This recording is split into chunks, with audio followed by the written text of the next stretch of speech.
जोहार, जय बिरसा, स्वतंत्रता पितु की जय।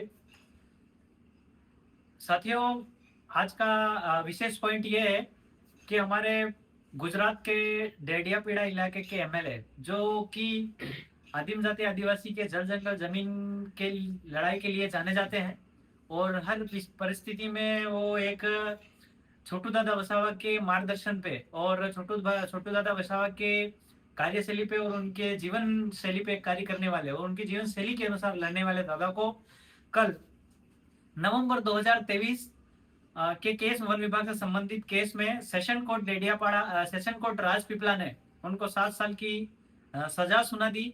और 9 लोग, उसमें 9 लोगों को सजा सुनाई। उनमें उनकी पत्नी शकुंतला जी वसावा, भाभी जी, और 3 साल का बच्चा उनके साथ भी, उनको भी 3 महीने, 3 महीने के आसपास का बच्चा भी उनके साथ है, और उनको 7 साल की सजा सुनाई देगी। आज क्या जो कल का दिन और आज का दिन, ये जो समझ लो कि आदिम जाति आदिवासी के लिए न्याय प्रणाली में बहुत बड़ा एक, ये समझ लो कि एक ब्लैक डे टाइप डे हो गया।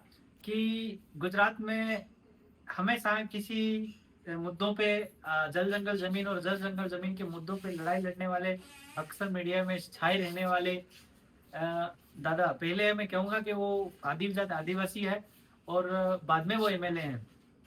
वो उनकी जो लड़ाई है, उस लड़ाई में आज उनके पूरे परिवार के साथ, पूरे आदिम जाति आदिवासी फैमिली को या पूरे भारत भूमि के आदिवासियों को उनके साथ खड़ा होने की जरूरत है। और प्रशासन या कि कोई भी सरकार, जो तानाशाही सरकारों से मैं कहना चाहता हूँ कि उनके परिवार के साथ नरमी बरते और कोई भी दुर्व्यवहार नहीं करे। अन्यथा हम पूरे भारत भूमि के आदिम जाति आदिवासी परिवार छत्तर भाई वसावा दादा के साथ हैं। बहुत सारे पार्टी के भाई लोग उनको इस उल्टा सीधा भी कहने में लगे हुए हैं। तो मेरा उनका कहने के साथ कहना चाहता हूँ कि कोई भी चित्तर दादा वसावा के इस दुख की घड़ी में, आपदा में अवसर तलाशने की जरूरत नहीं है। और आज उनकी विपदा की घड़ी में, जब उनकी बच्चा, उनकी वाइफ और वो और साथ में 9 लोग गिरफ्तार हैं और 7 साल की सजा में उनको डाला गया है। खैर, हमारी वकीलों से एक वकील भाई से बात हुई है, मेरे को एग्जैक्ट वकील का नंबर तो नहीं मिल पाया अभी तक। तो उन्होंने कहा है कि बहुत जल्द जमानत भी हो जाएगी हाई कोर्ट गुजरात से। तो डरने की जरूरत तो वैसे नहीं है। और छत्र भाई वसावा छोटू दादा के मार्गदर्शन में चलने वाले एक ऐसे महान बंदे हैं और एक एमएलए हैं। तो वो वैसे डरेंगे नहीं और उनके हौसले कम होंगे नहीं। पर आज उनकी इस विपदा की घड़ी में उनके साथ खड़ा होने की जरूरत है। संगठनवाद, पार्टीवाद, क्षेत्रवाद या धर्मवाद या किसी वाद को छोड़ करके आज हमें छत्र भाई वसावा के साथ खड़े होने की जरूरत है। छत्र दादा को, आप अपने हौसले को, आप अपने मनोबल को गिराए नहीं। आप अपना छत्र दादा के परिवार से भी कहना चाह रहा हूँ कि आप अपने हौसले को, आपके बुलंदियों को गिराने का और कमजोर करने की जरूरत नहीं है।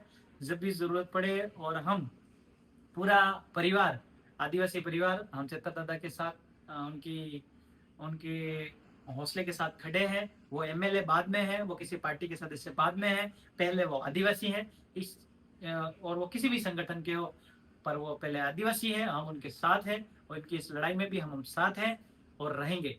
जो भी उनकी न्यायिक प्रणाली में या न्यायिक प्रक्रिया में जो भी मदद लगे, हम करेंगे। और एक बार फिर पुनः कहना चाह रहा हूँ, राजस्थान हो, आपका झारखंड हो, छत्तीसगढ़ हो, मध्य प्रदेश हो, महाराष्ट्र हो, या कहीं भारत भूमि में कहीं पे भी आदिम जाति आदिवासी परिवार है, तो इस मौके पर आज उनके साथ खड़ा होने की जरूरत है। इस विपदा की खड़ा होने की जरूरत है। संगठनवाद, पार्टीवाद और क्षेत्रवाद को छोड़ करके हमें आज उनके फैमिली के साथ खड़ा होने की जरूरत है। और छत्र दादा, अपने आप को कमजोर या अपना मनोबल कमजोर करने की जरूरत नहीं है। हम आपके साथ हैं। जोहार, जय विश्व।